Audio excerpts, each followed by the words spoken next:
नमस्कार, आपण पाहतात यूथ लीडर न्यूज. मी दीपक चव्हाण. पाहूया आजची ठळक घडामोड.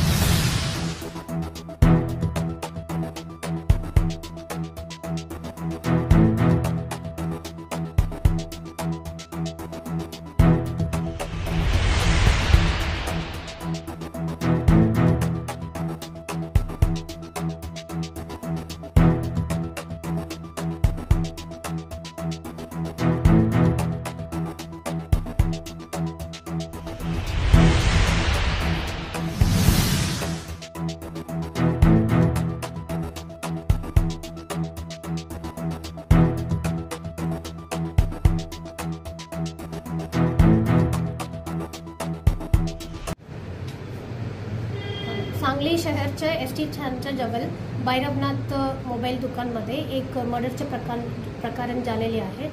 त्याच्यामध्ये विपुल पुरी म्हणून जखमी आहे. त्यांच्या मोबाईलचं दुकान आहे.